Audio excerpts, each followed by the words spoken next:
Thank you so much. My name is Christina Sørensen. I work with Dong Energy. I've been working with offshore wind projects for 4 years, heading the development and construction activities. So today I'm going to speak about the offshore space we use for offshore wind parks. And let me start with the key messages. Offshore wind is a growing business and as such very interesting. However, we are still depending on political support as it is a very immature application that needs further development. And that puts some challenges on the decision processes we have in the projects. And the second key message is that the offshore industry, or the offshore wind industry, need to bring down the cost of electricity. If we just take a quick look at Dong Energy, we are an energy company in Northern Europe, present in the value chain, and the full value chain, and I will focus today on the wind power business part. The wind power business part today constitutes of 30% of the earnings for the group, coming up from only 5% in 2009. So it's been a quite hectic growth that we've been through in wind power. And furthermore, to have such a growth, it requires a lot of capital. In 2012, we consumed 65% of the group's investment, of the investment sum, and that was 1.8 billion euros. So we are also a heavy user in that perspective. If we move to the wind power, and I should apologize that I left out the lower part of the UK and even Germany. That's not on purpose, actually. So we have wind farms in operations in Northern Europe, particularly in Scandinavia, in the UK, in Denmark, and in Germany. And we have an installed capacity base of 1.7 gigawatt today. We've been building offshore wind farms for 20 years, but the bigger ones, we started doing that 10 years ago. And it has really taken off in the past 5 years. Now we have 1.3 gigawatt under construction, so in all 4 projects we are building: Anholt, Borkum Riffgrund in Germany, Westerflotten Sands, and Westermost Rough. And in 2015, when these projects are done, we'll have 3.0 gigawatt. And that is almost half the way to our target, because our target in 2020 is 6.5 gigawatt. And why is it 6.5 gigawatt? Well, we have a good pipeline of good projects, also around 3 projects and other German projects and other areas, but also because that's what's required to do projects continuously flowing in a row. And you could say that's the way we can keep up the utilization rate in the factory, which is also needed to bring down the cost of electricity.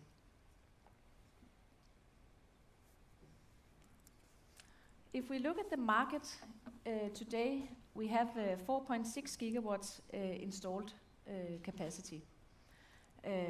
And the target for 2020 is 26 gigawatts. So that is actually a growth of more than 20, and that means growing of 3 gigawatts per year. That means building 6 big offshore projects, wind projects every year. And that corresponds actually to fully deploying 10 to 15 installation vessels with a jack-up capacity of 40 to 50 meters, crane capacity of 800 to 1,500 tons, full-time from now on until 2020. And then, of course, each wind farm deploy more than 50 vessels, from array cable laying, from export cable laying, installing of the substation, support vessels, where we use a lot of those. So it is a market that is worth looking into. Is 26 gigawatts a lot? Well, with 26 gigawatt, we will still only supply 3% of the power production needed in Europe. However, in these countries where we will see a lot of offshore wind in UK and in Germany and in Denmark and also in other Central European countries, we should remember that it's an important part of the technology mix going forward. So we will need new production to come online, and as nuclear and coal are becoming less, offshore wind has an important role to play. Also, we deploy it in the areas here where we have shallow water, very, very windy areas. And first and foremost, we can actually build big power plants that can supply electricity to the customers and consumers in the big cities. For example, right now we are together with our partners, E.ON and Mastar commissioning the London Away wind farm, 630 megawatts, very close to the center of London. But as I also said, we are still dependent on the long-term support of the political frameworks. Today, cost of electricity is around 150 to 160 euros per megawatt hour, and that needs to obviously to come down for offshore wind to become competitive. In Dong Energy, we have the target of getting the cost down to 100 euros per megawatt hour by 2020, and that of course requires that we have the capacity or the capacity utilization ongoing, so that the supply chain can develop and will get the larger turbines that we need. And larger turbines will also put a larger demand on the shipping industry. When building an offshore wind farm, everything is happening at sea, and obviously the logistics optimization is very important. We have the export cable laying, the substation installation, array cables and infield cable laying, the foundation installation, and the turbine installation. The big bottlenecks right now is the cable manufacturing, the HVDC platforms, as some of you may have heard about in the German waters, but also the array cable installation is challenging. And then longer term, when we need to improve or bring down the cost of energy, we will see a lot bigger turbines. We just installed the first 6 megawatt turbine in our Gunfleet Sands test site this January, and this will of course put a lot of increased need for bigger vessels in the industry.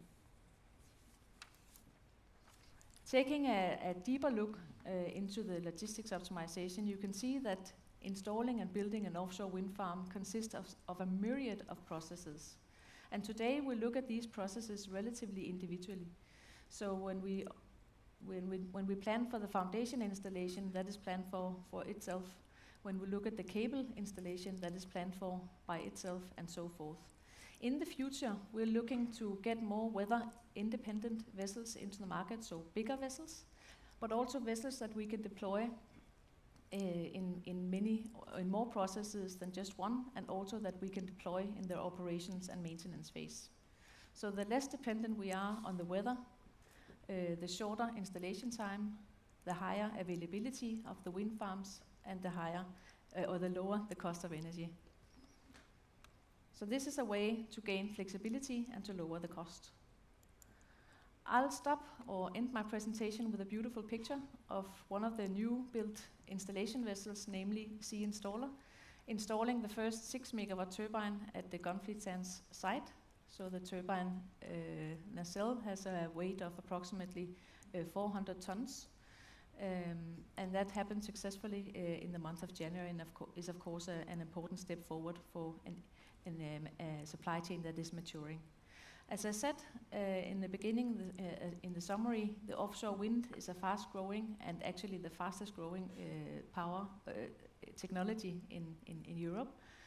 However, we do still need the political frameworks. Costs need to come down, and that is a second challenge. So there's a further need for robust vessels in the future, and also other technology developments. So to tap into the opportunity, customizing vessels for multipurpose and also thinking about the vessels to be utilized in the oil and gas sector is important. Thank you.